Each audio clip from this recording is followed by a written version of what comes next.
Ah,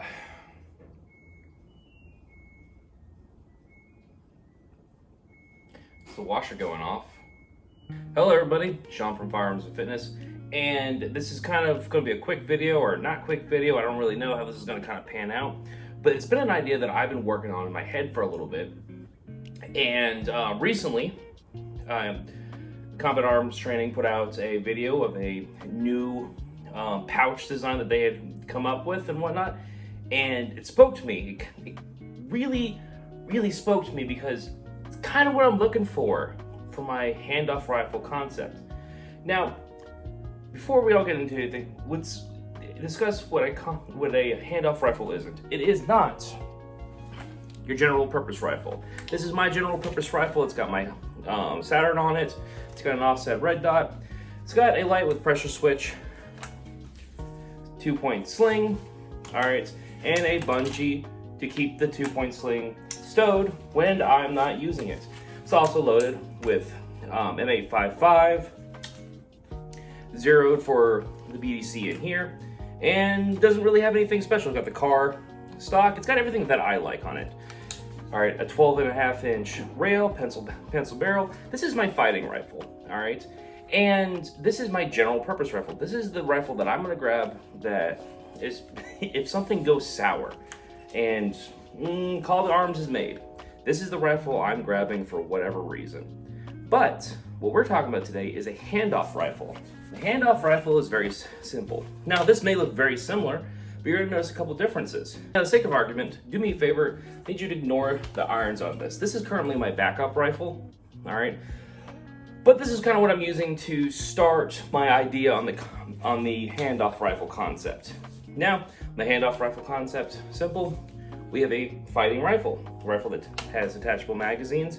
All right, it has a number of rounds on tap. It's got a simple manual of arms. It has a red dot sight and a light, but does not have a pressure cap. Instead, it's got a tail cap that you can hit, clicks on, clicks off, all 9 yards. Nothing really super special about that. And then it's got, again, just a 2-point sling. Something super easy and not really hard to get your head around. You notice there's a lack of gizmos, gears, and whatever on here. And that is because this rifle is now meant to be handed off to somebody in the event something happens. Now, we need to kind of discuss on what those somethings are. Now, this is kind of put in a comment and it's been kind of fishing out there a few times, but basically what a handoff rifle is when you need to start arming other people other than yourself. Now, biggest thing I'll tell you to do is get a training group. But we all know sometimes that's not a possibility, and you need to start handing off rifles. Now, what are some situations where this can come into play? Big thing is, remember Chaz? Remember those commies that took over like a couple blocks in, I think, Washington or Oregon, one of the two? And the residents that are there, they were told, get over it, from the police and everything, and for like a couple weeks, they were ruled by these commies who told people who could come in, who couldn't come out, there's murders, whole 9 yards, wild shit. And something that I would like to think in Virginia, and any other freak state, wouldn't allow that shit to happen. There'd be a bunch of us lined up telling them to fucking kick rocks. All right, but that might be a situation where you tell your neighbor, here's a rifle. Another situation that might have happened is, this has kind of happened recently, but Israel with the October 7th attacks, all right? What I bet you people wouldn't have given to have had a rifle at that point to hand off to their neighbor, for themselves even, to start kicking ass and taking names instead of having door by door their friends and family being murdered. All right, wouldn't it have been something for a civilian defense force to be able to rise up against a bunch of terrorists and start fighting back instead of having, well, we'll leave that alone. All right, and then last but not least, something else to consider, the events that have happened in Ukraine. Again, wouldn't it have been nice to have been able to have a little bit of a stockpile rifle and just start handing it out because the Russians are coming and they've decided your land's their land and you need to fucking get with it? Well, and this is not to be political or anything, but I gotta tell you, if fucking Canada decided they're gonna take Montana for whatever reason, or North Dakota, or any of them, there'd be a bunch of fucking Americans up there going, bet, come here, all right? because we would rather see that entire bit of land bombed to death than somebody else take it. All right, absolutely not. So, you know, when you're fighting for your country and everything, sometimes your neighbors don't think of these things until it does happen, and it doesn't hurt to have a couple spare rifles. Make this as simple as physically possible. Now, I went with ARs because I have a shit ton of these magazines. I have plenty of ammunition to go with it, and I don't mind putting 4 or 5 of these away to not be used until they need to be used.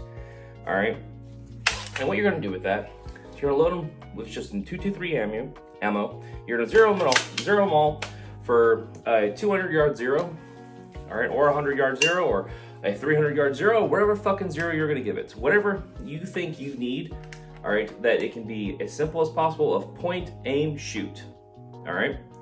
All right, there's a dot in here that you're just gonna explain to them that you need to put this dot on the thing you wanna hit and pull the trigger. There's a safety that's really simple. It says safe, it says fire. There's a charging handle right here. All right, it's really easy to pull back, let go, and you've charged the weapon.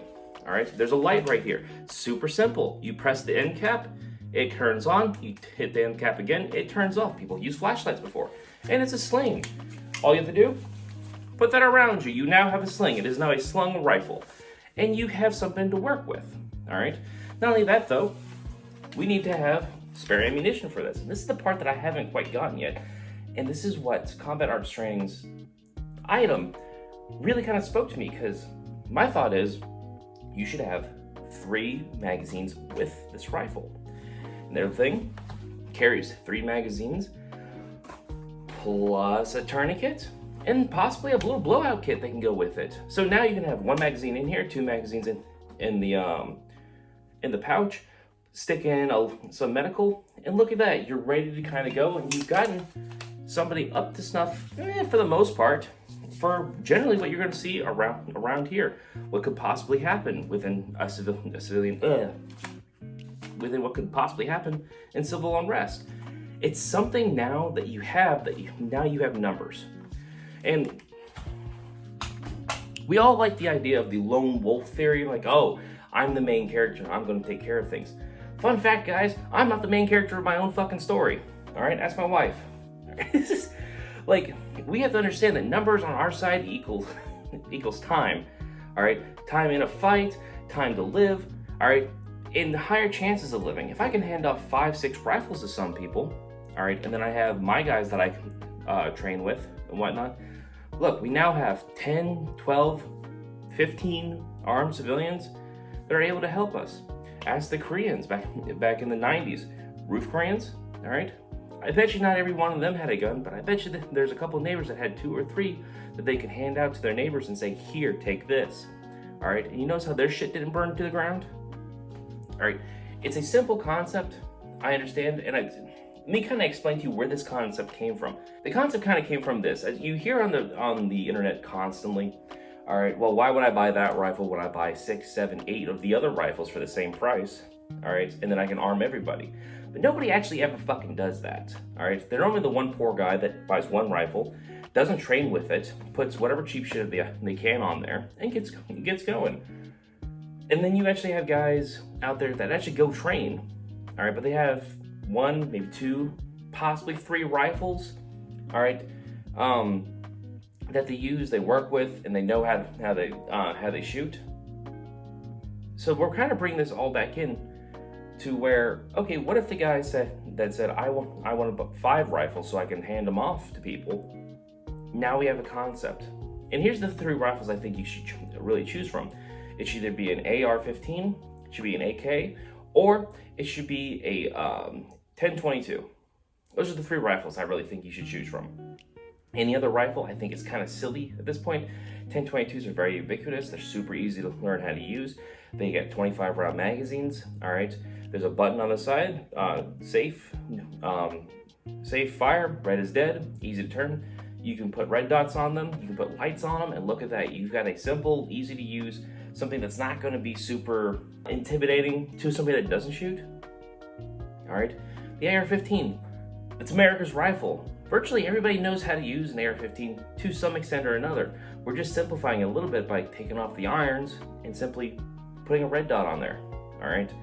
There's no magnification, so they can't get their fucking, you know, head movement wrong or anything like that. Just look in there, you see a dot, put the dot on the thing, press the thing's on, all right?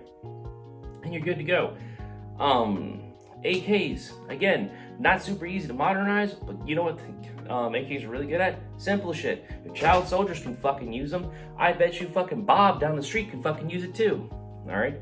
Super easy to put a fucking red dot on there.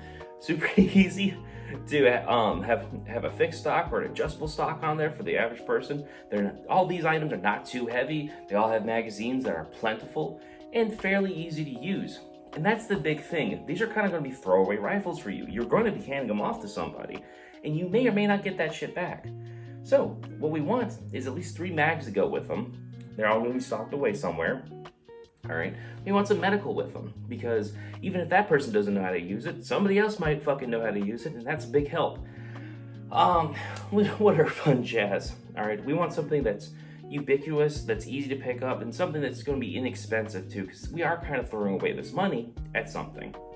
And all in all, this is just kind of a thought. This is kind of me rambling and whatnot, and yeah, this is going to be edited down. Also, I apologize in advance right now, because I can't find my fucking stand anywhere. And so you're being filmed off of a fucking shoe with my cats running around everywhere. But anyway, thank you guys. All right, don't be looking forward to any kind of videos anytime soon. I'm taking a big hiatus from YouTube as of right now. I got some stuff in my life going on, but because Combat Arms requested that I make this video and to kind of explain to them what I got going on in my head, I'm doing this. This was going to be a video maybe made 6, 7, 8 months later, and I'm going to revisit this. And when I do revisit this, I'm going to take this down. I'll actually have a rifle actually made out for you. I'll actually have some training footage of me using those rifles, or me handing those rifles out, or something to that effect. But anyway, thank you guys. Be safe, and remember, there's no such thing as cheating. There's winning and winning easier.